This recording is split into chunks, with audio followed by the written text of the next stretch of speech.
ಇವತ್ತು ಹನುಮ ಜಯಂತಿ ಮನೇಲೆಲ್ಲ ಪೂಜೆನ ಮುಗಿಸಿ ಬೆಲ್ಲದ ಆರತಿ ಮಾಡೋಣ ಅಂತ ಹೇಳಿ ನಾನು ನಮ್ಮಮ್ಮ ಹಾಗೆ ನನ್ನ ಮಗಳು ಎಲ್ಲರೂ ಕೂಡ ದೇವಸ್ಥಾನಕ್ಕೆ ಹೋಗೋಣ ಅಂತ ಹೇಳ್ಬಿಟ್ಟು ಹೊರಟಿದ್ವಿ.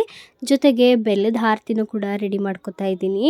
ಮನೆಯಲ್ಲಿ ಅಥವಾ ದೇವಸ್ಥಾನದಲ್ಲಿ ಎಲ್ಲಾದ್ರೂ ಕೂಡ ನೀವು ಹನುಮ ಜಯಂತಿ ಇವತ್ತು ಸಂಕಲ್ಪ ಮಾಡಿಕೊಂಡು ಬೆಲ್ಲದ ಆರತಿನ ಬೆಳ್ಕೋದ್ರಿಂದ ನಮ್ಮ ಇಷ್ಟಾರ್ಥಗಳು ಸಿದ್ಧಿ ಆಗತ್ತೆ ಅಂತ ಹೇಳ್ತಾರೆ. ಹಾಗೆ ಆಗುತ್ತೆ ಕೂಡ.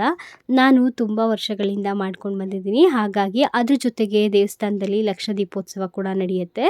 ನಾವು ಮಣ್ಣಿನ ದೀಪನ ಕೂಡ ಬೆಳಗಿಸ್ಬೋದು. ನಿಮ್ಮ ಇಷ್ಟಾರ್ಥ ಎಷ್ಟು ಬೇಕಾದ್ರೂ ಕೂಡ ನೀವು ಎಷ್ಟು ಸಂಕಲ್ಪ ಮಾಡ್ಕೊಂಡಿರ್ತೀರಾ ಅಷ್ಟನ್ನು ಸಂಕಲ್ಪ ಮಾಡಿಕೊಂಡು ಮಣ್ಣಿನ ದೀಪಗಳನ್ನ ಕೂಡ ಹಚ್ಬೋದು. ನಾನಿವತ್ತು ದೇವಸ್ಥಾನದಲ್ಲಿ ನಾನು ಅಮ್ಮ ಇಬ್ಬರು ಕೂಡ ಬೆಲ್ಲದ ಆರತಿ ಹಾಗೆ ಜೊತೆಗೆ ಮಣ್ಣಿನ ದೀಪಗಳನ್ನು ಕೂಡ ಹಚ್ಚಿಸಿದ್ವಿ.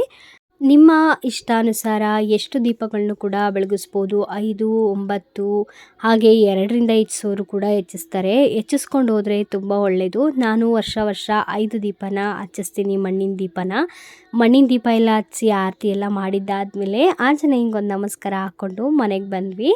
ಯಾರೆಲ್ಲ ಇವತ್ತು ಅಂದರೆ ಹನುಮ ಜಯಂತಿ ದಿನ ಮಣ್ಣಿನ ದೀಪನ ಹಚ್ಚಿಸಿದ್ರಿ ಕಮೆಂಟ್ ಮಾಡಿ.